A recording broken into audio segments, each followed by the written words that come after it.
ਵਾਹਿਗੁਰੂ ਜੀ ਕਾ ਖਾਲਸਾ ਵਾਹਿਗੁਰੂ ਜੀ ਕੀ ਫਤਿਹ। TV84 ਦੇ ਸਾਰੇ ਦਰਸ਼ਕ ਤੇ ਸਰੋਤੇ ਜਿਹੜੇ ਇਸ ਵਕਤ ਸਾਡੇ ਨਾਲ ਨਾਰਥ ਅਮਰੀਕਾ ਦੇ ਵਿੱਚੋਂ ਜੁੜੇ ਹੋਏ ਆ, ਮੈਂ ਅਮਰਵੀਰ ਸਿੰਘ ਆਪ ਸਭ ਦਾ ਅੱਜ ਇਸ ਗੁਫ਼ਤਗੂ ਪ੍ਰੋਗਰਾਮ ਦੇ ਵਿੱਚ ਤਹਿ ਦਿਲੋਂ ਸਵਾਗਤ ਕਰਦਾ।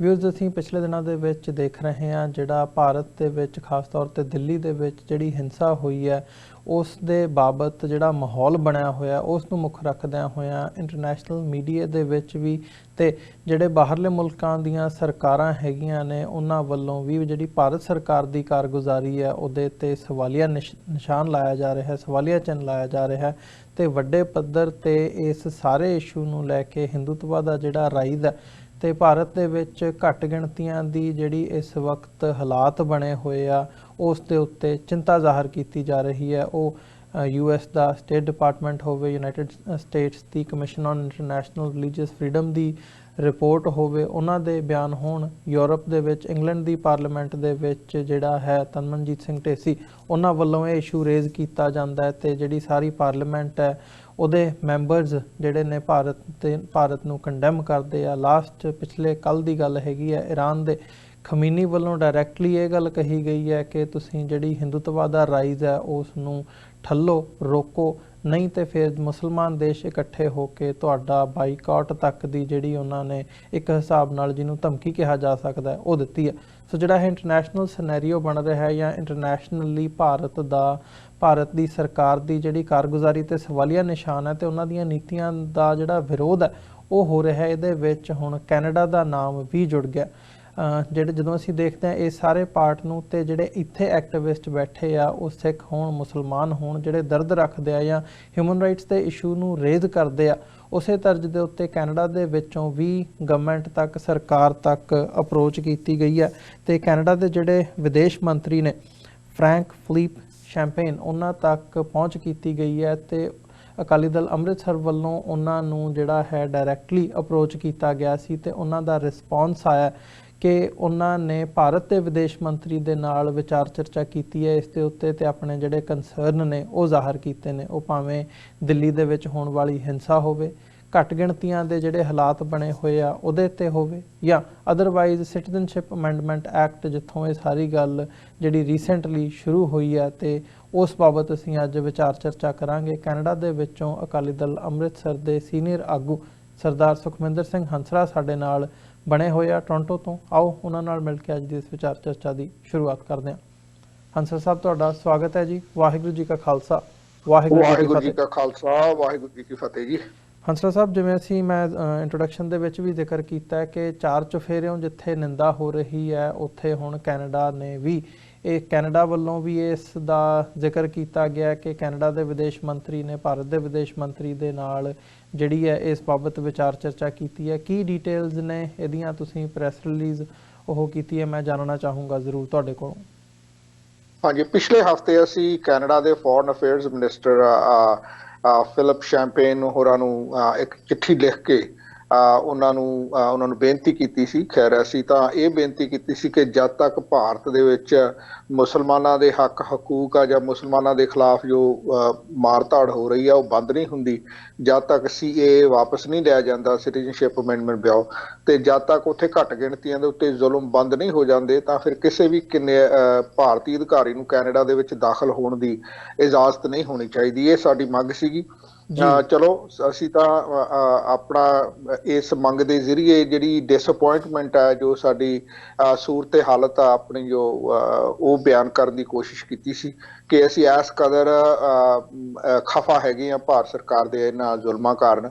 ਸੋ ਉਹਦਾ ਜਵਾਬ ਦਿੰਦੇ ਆ ਸਾਡੇ ਇੱਥੋਂ ਦੇ ਲੋਕਲ ਮੈਂਬਰ ਪਾਰਲੀਮੈਂਟ ਨੇ ਕਮਲ ਖਹਿਰਾ ਜੀ।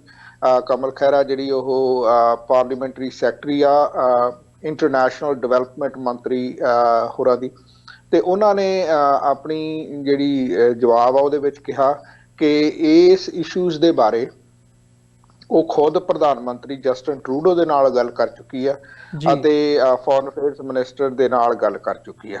ਤੇ ਉਹਨਾਂ ਨੇ ਕਿਹਾ ਕਿ ਫੋਰਨ ਅਫੇਅਰਸ ਮਿਨਿਸਟਰ ਨੇ ਸਿੱਧਾ ਡਾਇਰੈਕਟਲੀ ਭਾਰਤ ਦੇ ਵਿਦੇਸ਼ ਮੰਤਰਾਲੇ ਦੇ ਨਾਲ ਇਸ ਦੇ ਬਾਰੇ ਗੱਲ ਕਰਕੇ ਆਪਣੀ ਡਿਸਅਪੁਆਇੰਟਮੈਂਟ ਜ਼ਾਹਰ ਕੀਤੀ ਆ। ਉਹਨਾਂ ਨੇ ਕਿਹਾ ਕਿ ਜੋ ਵਾਇਲੈਂਸ ਭਾਰਤ ਦੇ ਵਿੱਚ ਰੀਸੈਂਟਲੀ ਹੋਇਆ ਉਹਦੇ ਬਾਰੇ ਵੀ ਚਿੰਤਾ ਜ਼ਾਹਰ ਕੀਤੀ ਆ, ਤੇ ਮਿਨੋਰਟੀਜ਼, ਰਿਲੀਜੀਅਸ ਮਿਨੋਰਟੀਜ਼ ਦੇ ਜੋ ਹੱਕ ਹਕੂਕ ਉੱਥੇ ਕੁਚਲੇ ਜਾ ਰਹੇ ਨੇ, ਇਹਦੇ ਵੱਲ ਵੀ ਕੈਨੇਡਾ ਨੇ ਇਹ ਆਪਣੀ ਜਿਹੜੀ ਚਿੰਤਾ ਜ਼ਾਹਿਰ ਕੀਤੀ ਆ ਕਿ ਇਹ ਨਹੀਂ ਹੋਣਾ ਚਾਹੀਦਾ। ਤੇ ਉਹਨਾਂ ਨੇ ਇਹ ਵੀ ਕਿਹਾ ਕਿ ਕੈਨੇਡਾ ਸਰਕਾਰ ਹਰ ਕੋਸ਼ਿਸ਼ ਕਰਦੀ ਰਹੇਗੀ ਕਿ ਦੁਨੀਆ ਭਰ ਦੇ ਵਿੱਚ, ਚਾਹੇ ਉਹ ਕੈਨੇਡਾ ਹੋਏ ਜਾਂ ਫਿਰ ਅਰਾਊਂਡ ਦਾ ਵਰਲਡ ਹੋਏ, ਕਿਤੇ ਵੀ ਅਗਰ ਹਿਊਮਨ ਰਾਈਟਸ ਵਾਇਲੇਟ ਹੁੰਦੇ ਨੇ ਤਾਂ ਕੈਨੇਡਾ ਆਪਣਾ ਢੁਕਵਾਂ ਰੋਲ ਅਦਾ ਕਰੇਗੀ। ਅਸੀਂ ਉਹਨਾਂ ਨੂੰ ਹੁਣ ਵਾਪਸ ਇਹ ਵੀ ਬੇਨਤੀ ਕੀਤੀ ਹੈ ਕਿ ਹੁਣ ਵਕਤ ਆ ਗਿਆ ਹੈ ਕਿ ਕੈਨੇਡਾ ਜਿਹੜਾ ਉਹ ਸਾਈਡਲਾਈਨ ਤੇ ਖੜ ਕੇ ਸਿਰਫ ਬਿਆਨਬਾਜ਼ੀ ਹੀ ਨਹੀਂ ਬਲਕਿ ਕੋਈ ਕੰਕਰੀਟ ਸਟੈਪ ਲੈ ਕੇ ਭਾਰਤ ਦੇ ਵਿੱਚ ਲੋਕਾਂ ਦੇ ਹੱਕ ਹਕੂਕ ਆ ਜਿਹੜੇ ਮਸ਼ਰੂਫ ਕਰਵਾਏ। ਜੀ, ਕੰਕਰੀਟ ਸਟੈਪਸ ਕੀ ਸਮਝਦੇ ਹੋ ਹੰਸਰਾਜ ਸਾਹਿਬ? ਇਹਨਾਂ ਮੁਲਕਾਂ ਦੇ ਵਿੱਚ ਬੈਠ ਕੇ ਜਦੋਂ ਅਸੀਂ ਲੌਬਿੰਗ ਵੀ ਕਰਦੇ ਹਾਂ ਜਾਂ ਇਹ ਇਸ਼ੂਜ਼ ਰੇਜ਼ ਕਰਦੇ ਹਾਂ ਵੀ ਇੱਥੋਂ ਦੀਆਂ ਸਰਕਾਰਾਂ ਕੀ ਕੰਕਰੀਟ ਸਟੈਪਸ ਲੈਣ ਤਾਂ ਕਿ ਜਿਹੜੀ ਉੱਥੇ ਜਿਹੜੇ ਹਾਲਾਤ ਬਣੇ ਹੋਏ ਆ ਉਹਦੇ ਵਿੱਚ ਘੱਟ ਗਿਣਤੀਆਂ ਦੀ ਸੁਰੱਖਿਆ ਘੱਟੋ ਘੱਟ ਉਸ ਨੂੰ ਯਕੀਨੀ ਬਣਾਇਆ ਜਾ ਸਕੇ? ਦੇਖੋ ਜੀ, ਇਹ ਡਿਪਲੋਮੈਟਿਕ ਮੁਲਕ ਨੇ ਤੇ ਡਿਪਲੋਮੇਸੀ ਹੈ ਜਿਹੜੀ ਇਸ ਦੀ ਸਭ ਤੋਂ ਵੱਧ ਪਾਵਰ ਮੰਨੀ ਗਈ ਹੈ। ਅਸੀਂ ਵੇਖ ਰਹੇ ਹਾਂ ਕਿ 20 ਸਾਲ ਹੋ ਗਏ ਨੇ ਅਫਗਾਨਿਸਤਾਨ ਦੇ ਵਿੱਚ ਤਾਲਿਬਾਨਾਂ ਦੇ ਖਿਲਾਫ ਅਮਰੀਕਾ ਨੂੰ ਲੜਾਈ ਲੜਦਿਆਂ ਨੂੰ। ਅਖੀਰ ਦੇ ਵਿੱਚ ਡਿਪਲੋਮੇਸੀ ਹੀ ਕੰਮ ਆਈ ਹੈ। ਸੋ ਭਾਰਤ ਸਰਕਾਰ ਦੇ ਉੱਤੇ ਵੀ ਡਿਪਲੋਮੈਟਿਕ ਪ੍ਰੈਸ਼ਰ ਪੈ ਸਕਦਾ ਹੈ। ਭਾਰਤ ਸਰਕਾਰ ਦੇ ਉੱਤੇ ਅਗਰ ਉਹ ਕਿਸੇ ਗੱਲ ਦੇ ਉੱਤੇ ਆਉਂਦੇ ਹੀ ਨਹੀਂ, ਹੁਣ ਤਾਂ ਯੂਨਾਈਟਿਡ ਨੇਸ਼ਨ ਦੀ ਹਿਊਮਨ ਰਾਈਟਸ ਵਿੰਗ ਨੇ ਵੀ ਜਾ ਕੇ ਉੱਥੋਂ ਦੇ ਸੁਪਰੀਮ ਕੋਰਟ ਦੇ ਵਿੱਚ ਇੰਟਰਵੀਨ ਕੀਤਾ ਹੈ CAA ਦੇ ਖਿਲਾਫ ਕਿ ਇਹੋ ਜਿਹਾ ਕਾਲਾ ਕਾਨੂੰਨ ਅੱਜ ਦੇ ਯੁੱਗ ਦੇ ਵਿੱਚ, ਅੱਜ ਦੀ ਡੇਟ ਦੇ ਵਿੱਚ ਤਾਂ ਬਿਲਕੁਲ ਹੀ ਡੈਮੋਕ੍ਰੇਸੀ ਦੇ ਵਿੱਚ ਪ੍ਰਵਾਨਿਤ ਨਹੀਂ ਹੈ। ਸੋ ਇਸ ਤਰ੍ਹਾਂ ਦੇ ਜਿਹੜੇ ਪ੍ਰੈਸ਼ਰ ਨੇ ਇਸ ਨੂੰ ਬਿਲਡ ਕਰਨਾ, ਤੇ ਅਗਰ ਫਿਰ ਵੀ ਬੰਦਾ ਉਹ ਸਰਕਾਰ ਸੁਣਨ ਨੂੰ ਤਿਆਰ ਨਹੀਂ ਹੈ ਤਾਂ ਫਿਰ ਸੈਂਕਸ਼ਨਸ ਦੀ ਗੱਲ ਹੋ ਸਕਦੀ ਹੈ। ਫਿਰ ਯੂਨਾਈਟਿਡ ਨੇਸ਼ਨ ਉਹਨਾਂ ਦੇ ਖਿਲਾਫ ਉਹਨਾਂ ਨੂੰ ਰੈਪਰੀਮੈਂਡ ਕਰ ਸਕਦੀ ਹੈ। ਸੋ ਇਸ ਤਰ੍ਹਾਂ ਦੇ ਬਹੁਤ ਸਾਰੇ ਢੰਗ ਤਰੀਕੇ ਆ ਜਿਹੜੇ ਇਸਤੇਮਾਲ ਕੀਤੇ ਜਾ ਸਕਦੇ ਨੇ, ਤੇ ਮੈਨੂੰ ਪੂਰਨ ਆਸ ਹੈ ਕਿ ਸਰਕਾਰਾਂ ਜਿਹੜੀਆਂ ਹਨ ਉਹ ਘੱਟੋ ਘੱਟ ਹੁਣ ਇਹ ਰੈਕਗਨਾਈਜ਼ ਕਰਨ ਲੱਗ ਗਈਆਂ ਨੇ ਕਿ ਉੱਥੇ ਸਭ ਕੁਝ ਅੱਛਾ ਨਹੀਂ ਹੈ। ਇਹ ਜਿਹੜੀਆਂ ਸਰਕਾਰਾਂ ਮੋਦੀ ਲਈ ਰੈੱਡ ਕਾਰਪਟ ਵਿਛਾਉਂਦੀਆਂ ਸੀ, ਅੱਜ ਉਹਨਾਂ ਨੂੰ ਪਤਾ ਲੱਗ ਗਿਆ ਕਿ ਮੋਦੀ ਦਾ ਜਿਹੜਾ ਅਸਲੀ ਚਿਹਰਾ ਉਹ ਫਾਸਿਜ਼ਮ ਦੀ ਤਸਵੀਰ ਦੇ ਨਾਲ ਮੈਚ ਕਰਦਾ। ਹੁਣ ਤਾਂ ਬਹੁਤ ਸਾਰੇ ਆਰਟੀਕਲਸ ਇਹ ਵੀ ਇਹਨਾਂ ਮੀਡੀਆ ਦੇ ਵਿੱਚ ਆਉਣ ਲੱਗ ਗਏ ਨੇ ਕਿ ਹਿਟਲਰ ਦੇ ਇਹ ਪੈਰੋਕਾਰ ਨੇ, ਉਹਨਾਂ ਨੂੰ ਆਈਡੀਅਲ ਮੰਨਦੇ ਨੇ। ਸੋ ਇਸ ਤਰ੍ਹਾਂ ਦੀ ਸਰਕਾਰ ਨੂੰ ਕਦੇ ਵੀ ਇਹਨਾਂ ਮੁਲਕਾਂ ਦੇ ਵਿੱਚ ਪ੍ਰਵਾਨਿਤ ਨਹੀਂ ਕੀਤਾ ਜਾਏਗਾ। ਹੁਣ ਤੱਕ ਇੱਕ ਬੱਦਲ ਜਿਹਾ ਬਣਿਆ ਹੋਇਆ ਸੀਗਾ ਕਿ ਭਾਰਤ ਪਤਾ ਨਹੀਂ ਕਿੰਨਾ ਕੁ ਡੈਮੋਕ੍ਰੈਟਿਕ ਹੈ, ਭਾਰਤ ਪਤਾ ਨਹੀਂ ਕਿੰਨਾ ਕੁ ਇਕਨੋਮਿਕਲੀ ਵਾਈਬ੍ਰੈਂਟ ਹੈ। ਇਹ ਸਾਰੇ ਜਿਹੜੇ ਬਲੂਨਸ ਨੇ ਇਹ ਫਟ ਰਹੇ ਨੇ ਅਤੇ ਪਟਾਕੇ ਪੈ ਰਹੇ ਨੇ, ਅਤੇ ਰਿਐਲਿਟੀ ਹੈ ਜਿਹੜੀ ਉਹ ਪ੍ਰੀਵੇਲ ਕਰ ਰਹੀ ਹੈ। ਜੀ ਬਿਲਕੁਲ, ਜਿਵੇਂ ਤੁਸੀਂ ਜ਼ਿਕਰ ਕੀਤਾ, ਈਵਨ ਜਿਹੜੀ UK ਦੀ ਪਾਰਲੀਮੈਂਟ ਹੈਗੀ ਆ ਉਹਦੇ ਵਿੱਚ ਵੀ ਅਸੈਂਬਲੀ ਦੇ ਵਿੱਚ ਜਦੋਂ ਡਿਸਕਸ਼ਨ ਹੋਈ ਹੈ ਤੇ ਮੈਂਬਰਸ ਵੱਲੋਂ ਜਿਹੜੀ ਸਿੱਧੀ ਮੋਦੀ ਦੀ ਤੁਲਨਾ ਹੈ ਉਹ ਹਿਟਲਰ ਦੇ ਨਾਲ, ਨਾਜ਼ੀ ਜਰਮਨੀ ਦੇ ਨਾਲ ਜਾਂ ਉਸ ਏਰਾ ਦੇ ਨਾਲ ਕੀਤੀ ਗਈ ਹੈ। ਪਰ ਜਿਵੇਂ ਤੁਸੀਂ UN ਦੀ ਗੱਲ ਕੀਤੀ ਹੈ, ਹੁਣ UN ਦਾ ਜਿਹੜਾ ਹਿਊਮਨ ਰਾਈਟਸ ਕਮਿਸ਼ਨ ਹੈਗਾ ਉਹਨੇ ਅਪਰੋਚ ਕੀਤੀ ਹੈ ਭਾਰਤ ਦੀ ਸੁਪਰੀਮ ਕੋਰਟ ਤੱਕ ਕਿ ਅਸੀਂ ਜਿਹੜਾ ਹੈ ਇਸ CAA ਦੇ ਖਿਲਾਫ ਤੇ ਸਾਰੀ ਜਿਹੜੀ ਉਹਦੇ ਵਿੱਚ ਇੰਟਰਵੈਂਸ਼ਨ ਚਾਹੁੰਦੇ ਹਾਂ, ਤੇ ਇੱਕ ਪਾਰਟੀ ਦੇ ਤੌਰ ਤੇ ਕੀ ਕਹਿੰਦੇ ਆ ਇੰਟਰਨੈਸ਼ਨਲ ਕਾਨੂੰਨਾਂ ਦੀ ਜਦੋਂ ਅਸੀਂ ਦੇਖਦੇ ਹਾਂ ਵੀ ਉਹਨਾਂ ਦੀ ਲਾਈਟ ਦੇ ਵਿੱਚ ਇਹਦਾ ਜਿਹੜਾ ਨਿਬੇੜਾ ਹੈ ਉਹ ਹੋਣਾ ਚਾਹੀਦਾ। ਸੋ ਇਹ ਇੱਕ ਜਿਹੜਾ ਸਟੈਪ ਲਿਆ ਗਿਆ, ਇਹਨੂੰ ਤੁਸੀਂ ਕਿਵੇਂ ਦੇਖਦੇ ਹੋ ਤੇ ਕੀ ਸਮਝਦੇ ਹੋ? ਤੇ ਭਾਰਤ ਦਾ ਜਿਵੇਂ ਦਾ ਰਿਸਪੌਂਸ ਆਇਆ, ਉਹਨਾਂ ਨੇ ਸਿੱਧਾ ਇਸ ਗੱਲ ਦੀ ਉਹ ਕੀਤੀ ਹੈ ਵੀ ਬਾਹਰਲੀ ਕਿਸੇ ਵੀ ਤਾਕਤ ਨੂੰ ਸਾਡੇ ਅੰਦਰੂਨੀ ਮਾਮਲੇ 'ਚ ਦਖਲ ਦੇਣ ਦੀ ਇਜਾਜ਼ਤ ਨਹੀਂ ਹੈ। ਤੇ ਕੀ ਸਮਝਦੇ ਹੋ ਕਿ ਇਹਦਾ ਅਗਲਾ ਜਿਹੜਾ ਸਟੈਪ ਹੈ ਉਹ ਕੀ ਹੋਵੇਗਾ ਤੇ ਇਹਦੀ ਇੰਪੋਰਟੈਂਸ ਕੀ ਹੈਗੀ ਹੈ United nations human rights commission ਵੱਲੋਂ ਜਿਹੜਾ ਇਹ ਮੂਵ ਚੁੱਕਿਆ ਗਿਆ? ਦੇਖੋ, ਯੂਨਾਈਟਿਡ ਨੇਸ਼ਨਸ ਦੇ ਹਿਊਮਨ ਰਾਈਟਸ ਕਮਿਸ਼ਨ ਦੀ ਮਿਸ਼ੇਲ ਬਾਰਨੇਟ ਨੇ ਜਿਹੜੇ ਇਹ ਕਦਮ ਚੁੱਕਿਆ, ਉਹਨਾਂ ਨੇ ਬੇਸਿਕਲੀ ਇਹ ਗੱਲ ਕਹੀ ਹੈ ਕਿ CAA ਆ ਜਿਹੜਾ ਇਹ ਅਸੀਂ ਵੇਖਣਾ ਕਿ ਜਿਹੜੀਆਂ ਭਾਰਤ ਦੀਆਂ ਹਿਊਮਨ ਰਾਈਟਸ ਪ੍ਰਤੀ ਇੰਟਰਨੈਸ਼ਨਲ ਆਬਲੀਗੇਸ਼ਨਸ ਨੇ ਕਿ ਉਹਦੇ ਕ੍ਰਾਈਟੇਰੀਆ ਦੇ ਵਿੱਚ ਫਿੱਟ ਬਹਿੰਦਾ ਹੈ। 144 ਪਟੀਸ਼ਨਸ ਸੁਪਰੀਮ ਕੋਰਟ ਦੇ ਸਾਹਮਣੇ ਪਈਆਂ ਪਹਿਲਾਂ ਹੀ, ਤੇ ਉਸ ਦੇ ਵਿੱਚ ਇੱਕ ਯੂਨਾਈਟਿਡ ਨੇਸ਼ਨ ਦੀ ਪਟੀਸ਼ਨ ਆਉਣੀ, ਭਾਵੇਂ ਕਿ ਕੱਲ ਨੂੰ ਹੋ ਸਕਦਾ ਉਹਨੂੰ ਯੂਨਾਈਟਿਡ ਨੇਸ਼ਨ ਵੀ ਅਲਾਓ ਨਾ ਕਰੇ ਕਿ ਵਿਦੇਸ਼ੀ ਤਾਕਤ ਨੂੰ ਅਸੀਂ ਨਹੀਂ ਅਲਾਓ ਕਰਦੇ, ਵੈਰੀ ਮਚ ਪੋਸੀਬਲ ਆ। ਪਰ ਅਪਰੋਚ ਕਰਨੀ ਇਟਸੈਲਫ ਇਹ ਐਡੀ ਵੱਡੀ ਇੰਡੀਕੇਸ਼ਨ ਹੈ ਕਿ ਦੁਨੀਆ ਦੇ ਲੋਕ ਇਸ ਵਕਤ ਚਿੰਤਤ ਨੇ ਕਿ ਭਾਰਤ ਦੇ ਵਿੱਚ ਅੱਜ ਦੀ ਡੇਟ ਦੇ ਵਿੱਚ ਕਾਲੇ ਕਾਨੂੰਨ ਕਿਸ ਤਰ੍ਹਾਂ ਬਣਾਏ ਜਾ ਸਕਦੇ ਹਨ, ਜਦੋਂ ਕਿ ਭਾਰਤ ਵੀ ਉਸੇ ਹੀ ਡੈਕਲੇਰੇਸ਼ਨ ਦਾ ਸਿਗਨੇਟਰੀ ਹੈ ਜਿਹੜਾ ਕਿ ਹਿਊਮਨ ਰਾਈਟਸ ਨੂੰ ਪ੍ਰੋਟੈਕਟ ਕਰਦਾ ਹੈ, ਜਿਹੜਾ ਕਿ United nation the universal of declaration on human rights, ਉਸ ਡਾਕੂਮੈਂਟ ਨੂੰ, ਜਿਹਨੂੰ ਹਿਸਟੋਰੀਕਲ ਡਾਕੂਮੈਂਟ ਕਿਹਾ ਜਾਂਦਾ, ਉਹਨੂੰ ਅਪਹੋਲਡ ਕਰਨ ਦਾ ਜ਼ਿੰਮੇਵਾਰ ਹੈ। ਤੇ ਜੇ ਉਹ ਨਹੀਂ ਕਰ ਰਹੇ, ਜੇ ਉਹ ਕਾਨੂੰਨ ਹੀ ਬਣਾ ਰਹੇ ਨੇ, ਇੱਕ ਤਾਂ ਹੁੰਦਾ ਨਾ ਕੋਈ ਸਟਰੀਟ ਲੈਵਲ ਦੇ ਉੱਤੇ ਕ੍ਰਾਈਮ ਹੋ ਰਿਹਾ, ਲਓ ਜੀ ਦੋਸ਼ ਲੱਗਦਾ ਕਿ ਸਰਕਾਰ ਨੇ ਇਨਸਟੀਗੇਟ ਕੀਤਾ ਪਰ ਸਰਕਾਰ ਕਹਿੰਦੀ ਅਸੀਂ ਨਹੀਂ ਕੀਤਾ, ਕੋਈ ਇਹੋ ਜਿਹਾ ਹੁਣ ਤੱਕ ਜਿਹੜਾ ਇਹ ਫਰੇਮ ਕਰਦੇ ਰਹੇ ਨੇ, ਉਹਦਾ ਹੁਣ ਸਮਾਂ ਜਿਹੜਾ ਉਹ ਵਿਹਾ ਚੁੱਕਿਆ। ਹੁਣ ਤਾਂ ਉਹ ਸ਼ਰੇਆਮ ਕਾਨੂੰਨ ਬਣਾ ਰਹੇ ਨੇ ਜਿਹਨਾਂ ਨੂੰ ਕਾਲੇ ਕਾਨੂੰਨ ਕਹਿੰਦੇ ਨੇ। ਸੋ ਯੂਨਾਈਟਿਡ ਨੇਸ਼ਨ ਦਾ ਉਹਦੇ ਬਾਰੇ ਬੋਲਣਾ, ਹੁਣ ਯੂਨਾਈਟਿਡ ਸਟੇਟਸ ਦੇ ਵਿੱਚ ਜਿਹੜੀ ਇੰਟਰਨੈਸ਼ਨਲ ਰਿਲੀਜੀਅਸ ਫਰੀडम ਦਾ ਕਮਿਸ਼ਨ ਆ, ਉਹਨੇ ਕੱਲ ਹੀ ਹਲੇ ਬੜੀ ਵੱਡੀ ਹੀਅਰਿੰਗ ਇੱਥੇ ਵਾਸ਼ਿੰਗਟਨ ਦੇ ਵਿੱਚ ਕੀਤੀ ਹੈ, ਤੇ ਉਹਦੇ ਵਿੱਚ ਵੀ ਜਿਹੜਾ ਸਿਟੀਜ਼ਨਸ਼ਿਪ ਅਮੈਂਡਮੈਂਟ ਬਿੱਲ ਆ ਉਹਦੇ ਉੱਤੇ ਲੋਕਾਂ ਦੀ ਸਬਮਿਸ਼ਨ ਲਈ ਹੈ। ਤੇ ਸ਼੍ਰੋਮਣੀ ਅਕਾਲੀ ਦਲ ਅੰਮ੍ਰਿਤਸਰ ਅਮਰੀਕਾ ਦੀ ਯੂਨਿਟ ਨੇ ਬਕਾਇਦਾ ਜਾ ਕੇ ਆਲਮੋਸਟ 7-8-10 ਪੇਜ ਦੀ ਸਪਲੀਮੈਂਟ ਉਹਦੇ ਵਿੱਚ ਆਪਣੀ ਰਜਿਸਟਰ ਕਰਵਾਈ ਹੈ, ਜਿਹੜੀ ਕਿ ਤੁਸੀਂ ਯੂਨੀਸਰਫ ਦੀ ਵੈਬਸਾਈਟ ਦੇ ਉੱਤੇ ਜਾ ਕੇ ਵੇਖ ਸਕਦੇ ਹੋ ਕਿ ਅਕਾਲੀ ਦਲ ਅੰਮ੍ਰਿਤਸਰ ਨੇ ਕਿਸ ਲੈਵਲ ਤੱਕ ਜਾ ਕੇ ਭਾਰਤ ਦੀ ਉਸ ਕਾਲੇ ਕਾਨੂੰਨ ਦੇ ਬਾਰੇ ਆਪਣੀ ਸਬਮਿਸ਼ਨ ਦਿੱਤੀ ਹੈ। ਸੋ ਇਹ ਦੁਨੀਆ ਦੀਆਂ ਤਾਕਤਾਂ ਜਿਹੜੀਆਂ ਹੁਣ ਗਲਿਆਰਿਆਂ ਦੇ ਵਿੱਚ ਬੈਠ ਕੇ ਭਾਰਤ ਸਰਕਾਰ ਦੇ ਇਸ ਖੂਨੀ ਚਿਹਰੇ ਦੀ ਉੱਤੇ ਡਿਸਕਸ਼ਨਸ ਕਰ ਰਹੀਆਂ ਨੇ, ਇਹ ਭਾਰਤ ਲਈ ਚੰਗਾ ਨਹੀਂ ਹੈ। ਇਸ ਕਰਕੇ ਆਉਣ ਵਾਲੇ ਦਿਨਾਂ ਦੇ ਵਿੱਚ ਇਹ ਜੋ ਇੱਕ ਮੋਦੀ ਦੇ ਆਉਣ ਦੇ ਨਾਲ ਇੱਕ ਨਵਾਂ ਐਰਾ ਸ਼ੁਰੂ ਹੋਇਆ ਸੀ ਨਾ, ਵੀ ਪਤਾ ਨਹੀਂ ਕੀ ਮਸੀਹਾ ਆ ਗਿਆ, ਉਹ ਅਸਲ ਮਾਨਿਆਂ ਦੇ ਵਿੱਚ ਭਾਰਤ ਦੇ ਹੁਣ ਟੋਟੇ ਕਰਾਉਣ ਦੇ ਬਿਲਕੁਲ ਨਜ਼ਦੀਕ ਆ ਚੁੱਕਾ। ਤੇ ਮੈਂ ਸਮਝਦਾ ਹਾਂ ਕਿ ਅਗਰ ਹਿੰਦੁਸਤਾਨ ਦਾ 250 ਮਿਲੀਅਨ ਮੁਸਲਮਾਨ ਕਿਤੇ ਥੋੜਾ ਜਿਹਾ ਤਰੱਦਦ ਕਰਕੇ, ਥੋੜੀ ਜਿਹੀ ਹਿੰਮਤ ਜਟਾ ਕੇ ਸਿੱਖਾਂ ਦੇ ਨਾਲ ਖੜਾ ਹੋ ਜਾਵੇ, ਤਾਂ ਫਿਰ ਇਹ ਜਿਹੜਾ ਹਾਥੀ ਹੈ ਨਾ, ਜ਼ੁਲਮੀ ਹਾਥੀ ਹੈ, ਅਸੀਂ ਇਹਨੂੰ ਨੱਥ ਪਾ ਸਕਦੇ ਹਾਂ। ਜੀ ਹੰਸਰਾਜ ਸਾਹਿਬ, ਜਿਵੇਂ ਇਹ ਪ੍ਰੈਸ਼ਰ ਬਿਲਡ ਹੋ ਰਿਹਾ, ਬਾਹਰਲੀਆਂ ਸਰਕਾਰਾਂ ਇਸ ਇਸ਼ੂ ਦੇ ਉੱਤੇ ਭਾਰਤ ਸਰਕਾਰ ਨੂੰ ਕਟਹਿਰੇ ਦੇ ਵਿੱਚ ਖੜਾ ਕਰ ਰਹੀਆਂ ਨੇ, ਪਰ ਜਿਹੜਾ ਉੱਥੋਂ ਦਾ ਰਿਸਪੌਂਸ ਹੈ, ਹੁਣ ਅਮਿਤ ਸ਼ਾਹ ਸਿੱਧਾ ਕਹਿੰਦੇ ਆ ਵੀ ਜੀ ਨਾਗਰਿਕਤਾ ਕਾਨੂੰਨ ਹੈ ਜਿਹੜਾ, ਇਹ ਸਿਟੀਜ਼ਨਸ਼ਿਪ ਅਮੈਂਡਮੈਂਟ ਐਕਟ, ਇਹਦੇ ਥੱਲੇ ਸਾਰਿਆਂ ਨੂੰ ਨਾਗਰਿਕਤਾ ਜਿਹੜੀ ਹੈ ਦਿੱਤੀ ਜਾਊਗੀ। ਇਹ ਉਹਨਾਂ ਦਾ ਰੀਸੈਂਟ ਪਿਛਲੇ ਹਫ਼ਤੇ ਦੇ ਵਿੱਚ, ਪਿਛਲੇ 4-5 ਦਿਨ ਪਹਿਲਾਂ ਦਾ ਉਹਨਾਂ ਦਾ ਬਿਆਨ ਹੈਗਾ। ਇਸੇ ਤਰਜ਼ ਦੇ ਉੱਤੇ ਨਰਿੰਦਰ ਮੋਦੀ ਵੀ ਕਹਿੰਦੇ ਆ ਵੀ ਇਹਦੇ ਤੋਂ ਹੁਣ ਬੈਕ ਆਫ ਕਰਨ ਦੀ ਜਿਹੜੀ ਹੈ ਕੋਈ ਆਪਸ਼ਨ ਨਹੀਂ ਹੈ। ਸੋ ਜਿੱਥੇ ਭਾਰਤ ਦਾ ਇਹ ਰਿਸਪੌਂਸ ਹੈ, ਕਿ ਇੱਥੇ ਇਹ ਮੰਨਿਆ ਜਾਵੇ ਵੀ ਇੰਟਰਨੈਸ਼ਨਲ ਪ੍ਰੈਸ਼ਰ ਹਜੇ ਘੱਟ ਹੈ, ਨਹੀਂ ਉਸ ਤਰ੍ਹਾਂ ਬਿਲਡ ਹੋ ਰਿਹਾ, ਜਾਂ ਉਹ ਮੰਨਣ ਨੂੰ ਹੀ ਤਿਆਰ ਨਹੀਂ ਹੈਗੇ ਜਿਹੜੀ ਭਾਰਤ ਦੀ ਸਰਕਾਰ ਹੈ ਵੀ ਕੋਈ ਕੁਛ ਕਹੀ ਜਾਵੇ ਤੇ ਅਸੀਂ ਤੇ ਜੋ ਕਰਨਾ ਅਸੀਂ ਉਹੀ ਕਰਨਾ? ਦੇਖੋ ਜੀ, ਹੁਣ ਤੱਕ ਤਾਂ ਉਹਨਾਂ ਦਾ ਰਵੱਈਆ ਇਹੀ ਰਿਹਾ। ਇਵਨ ਅਮਿਤ ਸ਼ਾਹ ਨੇ ਵੀ ਕੋਈ ਪਾਰਲੀਮੈਂਟ ਦੇ ਵਿੱਚ ਬਿਆਨ ਨਹੀਂ ਦਿੱਤਾ, ਇਹ ਕਿਸੇ ਆਪਣੀ ਸਪੀਚ ਦੇ ਵਿੱਚ ਬਿਆਨ ਦਿੱਤਾ ਸੀ। ਇਹਨਾਂ ਲੋਕਾਂ ਦਾ ਵੈਸੇ ਵੀ ਕੋਈ ਯਕੀਨ ਨਹੀਂ ਹੈ ਅੰਦਰ ਕੀ ਕਹਿੰਦੇ ਆ, ਬਾਹਰ ਕੀ ਕਹਿੰਦੇ ਆ ਜਾ ਕੇ। ਆਪਾਂ ਨੂੰ ਤਾਂ ਪਤਾ ਹੀ ਆ, ਗੁਰੂ ਨਾਨਕ ਪਾਤਸ਼ਾਹ ਦੇ 550 ਸਾਲਾ ਪ੍ਰਕਾਸ਼ ਦਿਹਾੜੇ ਨੂੰ ਸਮਰਪਿਤ ਭਾਈ ਬਲਵੰਤ ਸਿੰਘ ਰਾਜੋਆਣਾ ਦੀ ਜਿਹੜੀ ਫਾਂਸੀ ਦੀ ਸਜ਼ਾ, ਉਹਦੇ ਬਾਰੇ ਕਿੱਦਾਂ ਫਲਿਪ ਫਲॉप ਇਹਨਾਂ ਲੋਕਾਂ ਨੇ ਕੀਤਾ ਸੀਗਾ। ਸੋ ਇਸ ਕਰਕੇ ਇਹਨਾਂ ਤੇ ਯਕੀਨ ਕਰਨਾ ਨਹੀਂ, ਬਲਕਿ ਵਿਦੇਸ਼ੀ ਸਰਕਾਰਾਂ ਜਿਹੜੀਆਂ ਹਨ, ਸਾਡੀ ਇਹੀ ਕੋਸ਼ਿਸ਼ ਰਹਿੰਦੀ ਹੈ, ਸਾਡੀਆਂ ਹੋਰ ਵੀ ਜਥੇਬੰਦੀਆਂ ਨੂੰ ਇਹਦੇ ਵਿੱਚ ਪੂਰੀ ਸ਼ਮੂਲੀਅਤ ਕਰਨੀ ਚਾਹੀਦੀ ਹੈ ਕਿ ਅਸੀਂ ਆਪਣੀ ਹਰ ਵਾਹ ਲਾ ਕੇ ਜਿਹੜਾ ਡਿਪਲੋਮੈਟਿਕ ਪ੍ਰੈਸ਼ਰ ਆ ਉਹਨੂੰ ਬਿਲਡ ਕਰੀਏ। ਡਾਇਸਪੋਰਾ ਸਿੱਖਾਂ ਦਾ ਤਾਂ ਫਰਜ਼ ਹੀ ਇਹ ਹੈ, ਸਾਡਾ ਤਾਂ ਕੰਮ ਵੀ ਇਹੀ ਆ, ਰੋਲ ਵੀ ਸਾਡਾ ਇਹੀ ਬਣਦਾ ਹੈ। ਸੋ ਅਸੀਂ ਕੋਸ਼ਿਸ਼ ਕਰ ਰਹੇ ਹਾਂ ਕਿ ਜਿੰਨਾ ਪ੍ਰੈਸ਼ਰ ਵੱਧ ਤੋਂ ਵੱਧ ਮਾਊਂਟ ਹੋ ਸਕੇ ਉਸ ਨੂੰ ਕਰਨ ਦੀ ਕੋਸ਼ਿਸ਼ ਕਰਾਂਗੇ। ਇਹ ਅਨਫੋਰਚੂਨੇਟ ਆ, ਖਾਸ ਕਰਕੇ ਇੱਧਰ ਕੈਨੇਡਾ ਦੇ ਵਿੱਚ, ਕਿ ਹੁਣ ਤੱਕ ਜਿਹੜਾ ਮੁਸਲਮਾਨ ਭਾਈਚਾਰਾ ਇੱਥੇ ਕੈਨੇਡੀਅਨ ਮੁਸਲਿਮਸ ਜਿਹੇ ਹੈਗੇ ਆ, ਦੇਖਾਂਗੇ ਟਰੈਕ ਟੁਗੈਦਰ, ਉਹ ਹਰ ਰੋਜ਼ ਗੱਲਾਂ ਕਰ ਰਹੇ ਨੇ ਕਿ ਅਸੀਂ ਬਹੁਤ ਵੱਡੀ ਰੈਲੀ ਕਰਨੀ ਚਾਹੁੰਦੇ ਹਾਂ ਸੋਲੀਡੈਰਿਟੀ ਦੇ ਵਿੱਚ, ਪਰ ਸਮਹਾਓ ਇਹ ਹਜੇ ਹੈਪਨ ਨਹੀਂ ਹੋ ਰਹੀ। ਪਰ ਜਦੋਂ ਵੀ ਕਿਤੇ ਹੋਏਗੀ ਉਹਦੇ ਵਿੱਚ ਵੀ ਅਸੀਂ ਪੂਰੀ ਸ਼ਮੂਲੀਅਤ ਕਰਾਂਗੇ, ਕਿਉਂਕਿ ਇਹ ਇੱਕ ਡੈਮੋਕ੍ਰੇਸੀ ਦੇ ਵਿੱਚ ਸਭ ਤੋਂ ਬੈਸਟ ਟੂਲ ਹੈ ਕਿ ਤੁਸੀਂ ਕਿਤੇ ਵੀ ਡੈਮੋਸਟ੍ਰੇਸ਼ਨ ਕਰਕੇ, ਰੈਲੀਜ਼ ਕਰਕੇ ਜਿਹੜਾ ਆਪਣਾ ਪੁਆਇੰਟ ਆਫ ਵਿਊ ਉਹਨੂੰ ਕ੍ਰਾਸ ਕਰ ਸਕਦੇ ਹੋ।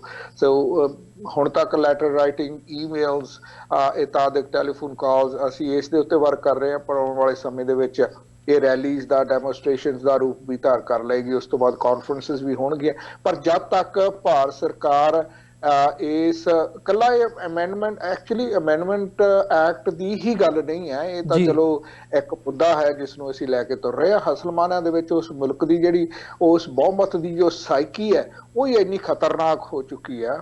ਬਹੁਤ ਸਾਰੀਆਂ ਵੀਡੀਓ ਸੋਸ਼ਲ ਮੀਡੀਆ ਦੇ ਉੱਤੇ ਅਸੀਂ ਲੱਕੀ ਹਾਂ ਕਿ ਸੋਸ਼ਲ ਮੀਡੀਆ ਹੁਣ ਇਸ ਲੈਵਲ ਤੱਕ ਸਾਨੂੰ ਇਨਫੋਰਮੇਸ਼ਨ ਦੇਈ ਜਾ ਰਿਹਾ। ਉਹਦੇ ਵਿੱਚ ਲੋਕ ਸ਼ਰੇਆਮ ਕਹਿ ਰਹੇ ਨੇ ਕਿ ਸਾਨੂੰ ਕੌਣ ਰੋਕਣਗੇ, ਅਮਿਤ ਸ਼ਾਹ ਤੇ ਨਰਿੰਦਰ ਮੋਦੀ ਦੀ ਟੀਮ ਆ ਤੇ ਅਸੀਂ ਬੀਜੇਪੀ ਦੇ ਵਰਕਰ ਆ, ਸਾਨੂੰ ਕੌਣ ਰੋਕੇਗਾ, ਕਿਹੜੀ ਪੁਲਿਸ ਸਾਨੂੰ ਰੋਕੇਗੀ? ਪੁਲਿਸ ਵੀ ਸਾਡੀ ਆ, ਮੀਡੀਆ ਵੀ ਸਾਡਾ, ਆਰਮੀ ਵੀ ਸਾਡੀ ਹੈ, ਸੋ ਸਾਰਾ ਪ੍ਰਸ਼ਾਸਨ ਸਾਡਾ ਹੈ। ਸੋ ਇਸ ਤਰ੍ਹਾਂ ਦੀ ਡੈਮੋਕ੍ਰੇਸੀ ਦੇ ਵਿੱਚ ਜਿਹੜੀ ਵਿਚਾਰਧਾਰਾ ਹੈ ਇਹ ਤਾਂ ਡੇਂਜਰਸ ਤੇ ਡੇਂਜਰਸ ਹੀ ਹੁੰਦੀ ਹੈ ਤੇ ਬਿਲਕੁਲ ਹੀ ਪ੍ਰਵਾਨਿਤ ਨਹੀਂ ਹੈ। ਸੋ ਇਸ ਕਰਕੇ ਆਉਣ ਵਾਲੇ ਦਿਨਾਂ ਦੇ ਵਿੱਚ ਇਹ ਜਿਹੜੀ ਚੀਜ਼ ਆ ਇਹ ਹੋ ਸਕਦਾ ਹੈ ਕਿਸੇ ਨਾ ਕਿਸੇ ਲੈਵਲ ਤੇ ਆ ਕੇ ਹੋਰ ਖਤਰਨਾਕ ਰੂਪ ਧਾਰਨ ਕਰ ਜਾਵੇ, ਪਰ ਜਿੰਨਾ ਖਤਰਨਾਕ ਰੂਪ ਧਾਰਨ ਕਰੇਗੀ ਉਨੀ ਜਲਦੀ ਇਸ ਦਾ ਹੱਲ ਹੈ ਜਿਹੜਾ ਉਹ ਸੰਭਵ ਹੋ ਸਕੇਗਾ।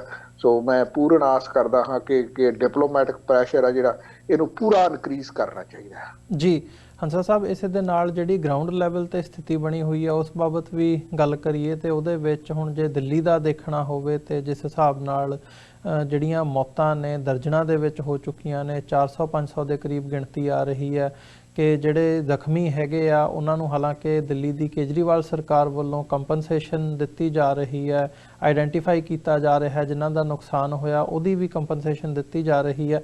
ਪਰ ਕੀ ਸਮਝਦੇ ਹੋ, ਕਿਉਂਕਿ ਇਹੀ ਜਿਹੜਾ ਸੰਤਾਪ ਹੈ ਉਹ ਸਿੱਖਾਂ ਨੇ 1984 ਦੇ ਵਿੱਚ ਆਪਣੇ ਪਿੰਡੇ ਦੇ ਉੱਤੇ ਹੰਢਾਇਆ ਤੇ ਇਹਦੇ ਵਿੱਚ ਕੇਜਰੀਵਾਲ ਸਰਕਾਰ ਦਾ ਰੋਲ ਤੇ ਨਾਲ ਹੀ ਜਿਹੜੀ ਮੋਦੀ ਸਰਕਾਰ ਦੀ ਉੱਥੇ ਦੀ ਐਡਮਿਨਿਸਟ੍ਰੇਸ਼ਨ ਹੈਗੀ ਆ, ਜਿਹੜਾ ਲੋਕਲ ਪ੍ਰਸ਼ਾਸਨ ਹੈ ਉਹਦੇ ਵਿੱਚ ਕਿਵੇਂ ਦਾ ਤੁਸੀਂ ਜਦੋਂ 1984 ਦੇ ਨਾਲ ਵੀ ਅਸੀਂ ਇਹਦਾ ਕੰਪੈਰੀਜ਼ਨ ਕਰਕੇ ਦੇਖਦੇ ਹਾਂ ਤਾਂ ਕੀ ਦੇਖਦੇ ਹੋ?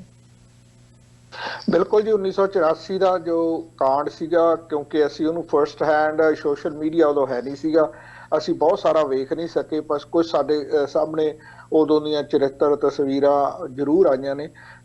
ਪਰ ਉਹ ਜਿਹੜੀ ਬਰੂਟੈਲਿਟੀ 1984 ਦੇ ਵਿੱਚ ਅਸੀਂ ਆਪਣੇ ਪਿੰਡੇ ਤੇ ਹੰਢਾਈ ਹੈ, ਜੋ ਜੈਨੋਸਾਈਡ ਸਿੱਖਾਂ ਦਾ ਹੋਇਆ, ਕਈਆਂ ਲੋਕਾਂ ਨੂੰ ਲੱਗਦਾ ਕਿ ਸ਼ਾਇਦ ਮੁਸਲਮਾਨਾਂ ਦਾ ਉਸ ਕਦਰ ਤੱਕ ਹੁਣ 2020 ਦੇ ਵਿੱਚ ਨਹੀਂ ਹੋਇਆ, ਪਰ ਉਹਦ ਚਿੱਲੜ ਵਰਗੇ ਜਿਹੜੇ ਕਾਂਡ ਆ ਉਹ ਕਈ ਸਾਲਾਂ ਬਾਅਦ ਬਾਹਰ ਆਏ ਸੀ। ਇਸੇ ਤਰ੍ਹਾਂ ਪਤਾ ਨਹੀਂ ਕਿੰਨੇ ਹੋਰ ਪਿੰਡ, ਟਾਊਨ, ਸੂਬੇ ਇਹੋ ਜਿਹੇ ਹੋਣਗੇ ਜਿੱਥੇ ਮੁਸਲਮਾਨਾਂ ਦਾ ਘਾਣ ਹੋਇਆ ਹੋਏਗਾ ਜਿਹੜਾ ਹੁਣ ਤੱਕ ਸਾਹਮਣੇ ਨਹੀਂ ਆ ਸਕਿਆ। ਸੋ ਆਉਣ ਵਾਲੇ ਦਿਨਾਂ ਦੇ ਵਿੱਚ ਇਹ ਜਿਹੜੀ ਲਾਈਟ ਆ ਇਹ ਹੋਰ ਸਾਨੂੰ ਰੋਸ਼ਨ ਕਰੇਗੀ ਕਿ ਐਕਚੁਅਲੀ ਇਸ ਕਿਸ ਲੈਵਲ ਦੀ ਜਿਹੜੀ ਮੈਸੇਕਰ ਆ ਉਹ ਮੁਸਲਮਾਨਾਂ ਦਾ ਹੋਇਆ। ਸੋ ਪੂਰਨ ਆਸ ਹੈ ਕਿ ਆਉਣ ਵਾਲੇ ਸਮੇਂ ਦੇ ਵਿੱਚ ਇਹ, ਕਿਉਂਕਿ ਇਹ ਜਿਹੜੇ ਹੁਣ 1984 ਨੂੰ ਨਾ ਤਾਂ ਭਾਰਤ ਸਰਕਾਰ ਕੋਲੇ ਉਹਦਾ ਕੋਈ ਜਵਾਬ ਹੈ ਅਤੇ ਨਾ ਹੀ ਸਿੱਖ ਉਹਨੂੰ ਭੁੱਲਣ ਨੂੰ ਤਿਆਰ ਨੇ ਤੇ ਦੁਨੀਆ ਦੇ ਸਿੱਖ ਵੀ ਉਹਨੂੰ ਭੁੱਲਣ ਨੂੰ ਤਿਆਰ ਨਹੀਂ। ਐਜ਼ ਮੈਟਰ ਫੈਕਟ ਅੰਟਾਰੀਓ ਦੀ ਲੈਜਿਸਲੇਚਰ ਦੇ ਵਿੱਚ ਐਸੇ ਹੀ ਹਫ਼ਤੇ ਦੇ ਵਿੱਚ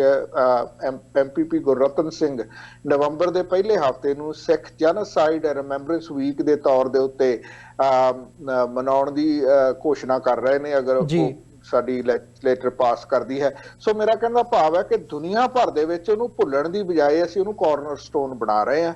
ਸੋ ਇਸੇ ਤਰ੍ਹਾਂ ਹੀ ਜਦੋਂ ਸਰਕਾਰਾਂ ਇਹੋ ਜਿਹੇ ਜ਼ੁਲਮ ਕਰਦੀਆਂ ਨੇ ਉਹ ਸਰਕਾਰਾਂ ਦੇ ਅਸਲਵਾਨਾਂ ਦੇ ਵਿੱਚ ਕਫਨ ਦੇ ਵਿੱਚ ਇੱਕ ਨੇਲ ਹੁੰਦੀ ਹੈ ਤੇ ਜਿਉਂ-ਜਿਉਂ ਨੇਲਾਂ ਲੱਗਦੀਆਂ ਜਾਣਗੀਆਂ ਤਿਉਂ-ਤਿਉਂ ਜਿਹੜਾ ਕਫਨ ਆ ਉਹ ਲੀਰੋ ਲੀਰ ਹੁੰਦਾ ਜਾਏਗਾ।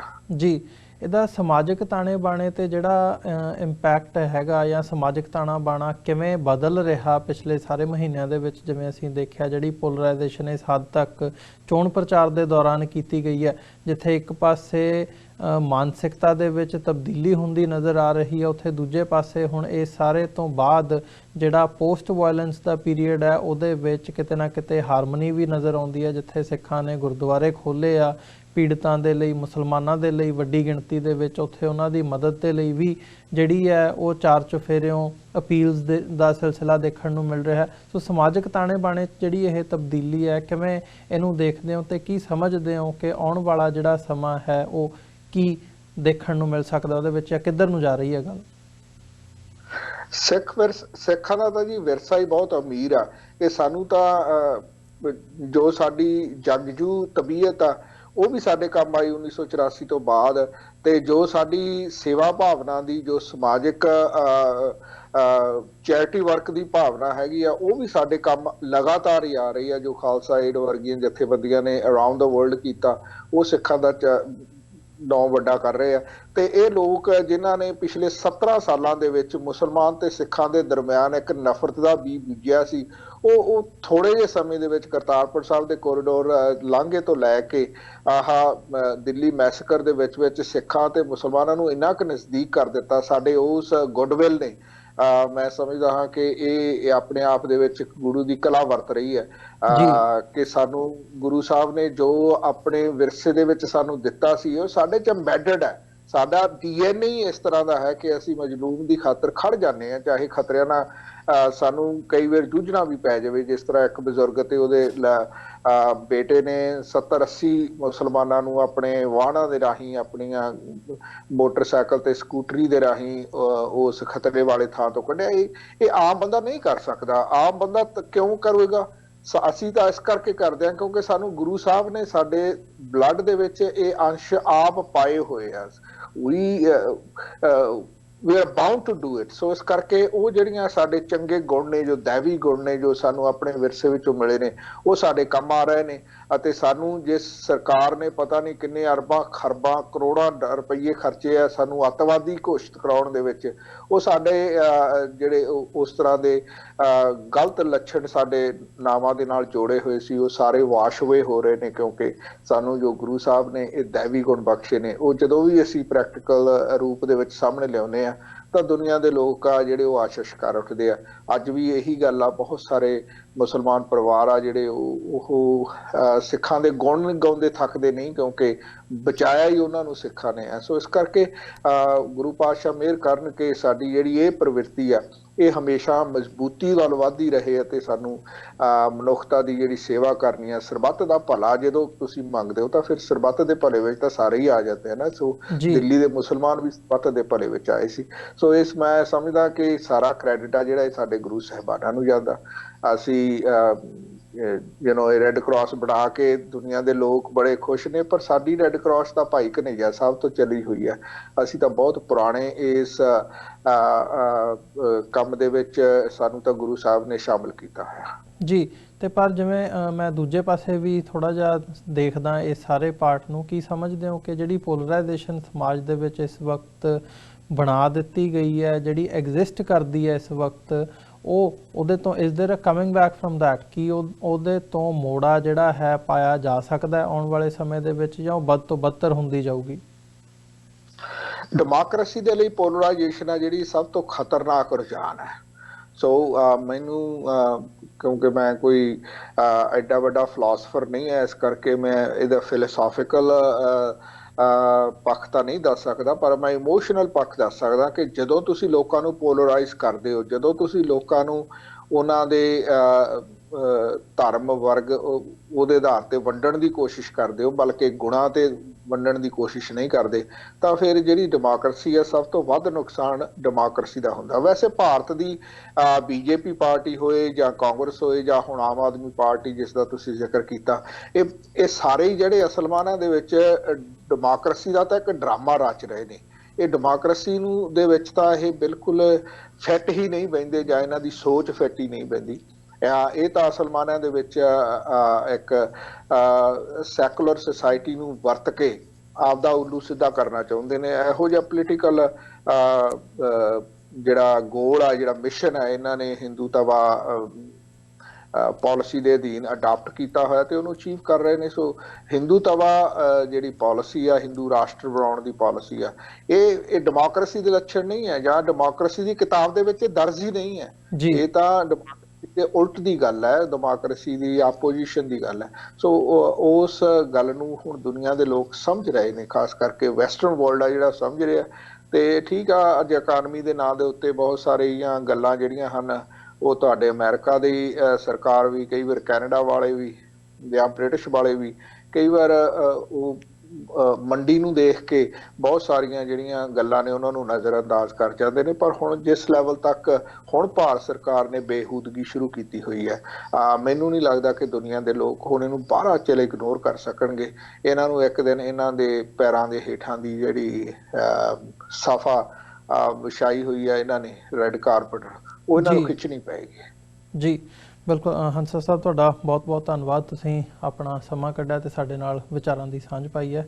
ਅੱਜ ਦੇ ਸ਼ੋਅ ਦੇ ਵਿੱਚ ਇੱਥੇ ਹੀ ਇਜਾਜ਼ਤ ਚਾਹਾਂਗੇ ਜੀ। ਫਤਿਹ ਦੀ ਸਾਂਝ ਭਾਈ ਅੰਤ ਦੇ ਵਿੱਚ। ਵਾਹਿਗੁਰੂ ਜੀ ਕਾ ਖਾਲਸਾ, ਹਾਂਜੀ, ਇਹਦੇ ਵਿੱਚ ਇੱਕ ਗੱਲ ਵਾਹਿਗੁਰੂ ਜੀ ਜ਼ਰੂਰ ਕੀ ਕਹਿਣੀ ਫਤਿਹ ਚਾਹੂੰਗਾ ਜੀ। ਕਿ ਜਿੱਥੇ ਤੱਕ ਵੀ ਆਪਣੀ ਇਹ ਆਵਾਜ਼ ਸੁਣੀ ਜਾਂਦੀ ਆ, ਹਰ ਇਨਸਾਨ ਆ ਜਿਹੜਾ ਉਹ ਆਪਣੇ ਮੈਂਬਰ ਪਾਰਲੀਮੈਂਟ, ਆਪਣੇ ਲੋਅਰ ਪਾਰਲੀਮੈਂਟ ਮੈਂਬਰ, ਆਪਣਾ ਪ੍ਰਧਾਨ ਮੰਤਰੀ, ਉਹਨਾਂ ਨੂੰ ਚਿੱਠੀਆਂ ਲਿਖ ਕੇ ਆਪਣਾ ਜਿਹੜਾ ਤੁਹਾਡੇ ਜੋ ਦਿੱਲੀ ਦੇ ਇਸ ਕਤਲੇਆਮ ਤੋਂ ਬਾਅਦ ਜੋ ਤੁਹਾਡੇ ਜਜ਼ਬਾਤ ਨੇ ਉਹ ਤੋਂ ਜਾਣੂ ਜ਼ਰੂਰ ਕਰਵਾਓ।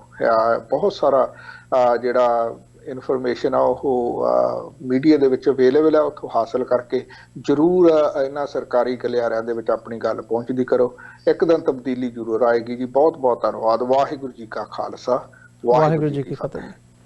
ਵਿਊਅਰਸ, ਉਮੀਦ ਕਰਦੇ ਹਾਂ ਜਿਹੜੀ ਅੱਜ ਦੀ ਸਾਡੀ ਇਹ ਵਿਚਾਰ ਚਰਚਾ ਸੀ ਤੁਹਾਨੂੰ ਜ਼ਰੂਰ ਪਸੰਦ ਆਈ ਹੋਵੇਗੀ। ਸੋ ਜਾਂਦੇ ਜਾਂਦੇ ਤੁਹਾਡੇ ਚਰਨਾਂ ਦੇ ਵਿੱਚ ਬੇਨਤੀ ਵੀ ਕਰਨੀ ਚਾਹਾਂਗਾ, ਇਸ ਪਲੇਟਫਾਰਮ ਨੂੰ ਅੱਗੇ ਵਧਾਉਣ ਦੇ ਲਈ ਸਾਨੂੰ ਤੁਹਾਡੀ ਸਹਾਇਤਾ ਦੀ ਲੋੜ ਹੈ।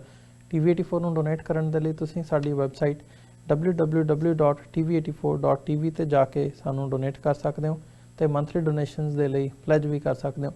ਚੈੱਕ ਰਾਹੀਂ ਡੋਨੇਸ਼ਨਸ ਭੇਜਣ ਦੇ ਲਈ TV84 ਦੇ ਨਾਂ ਦਾ ਚੈੱਕ ਬਣਾ ਕੇ ਤੁਸੀਂ ਸਾਡੇ ਐਡਰੈਸ ਤੇ ਮੇਲ ਕਰ ਸਕਦੇ ਹੋ। 3601 37th Avenue, Long Island City, New York 11101। Website ਫਿਰ ਦੱਸਦੇ ਹਾਂ ਇੱਕ ਵਾਰ www.tv84.tv। ਇਸੇ ਦੇ ਨਾਲ ਵਿਊਅਰਸ, ਅੱਜ ਦੇ ਇਸ ਪ੍ਰੋਗਰਾਮ ਦੇ ਵਿੱਚ ਇੱਥੇ ਹੀ ਇਜਾਜ਼ਤ ਚਾਹਾਂਗੇ। ਦੁਬਾਰਾ ਫਿਰ ਤੁਹਾਡੇ ਨਾਲ ਹੋਵੇਗੀ।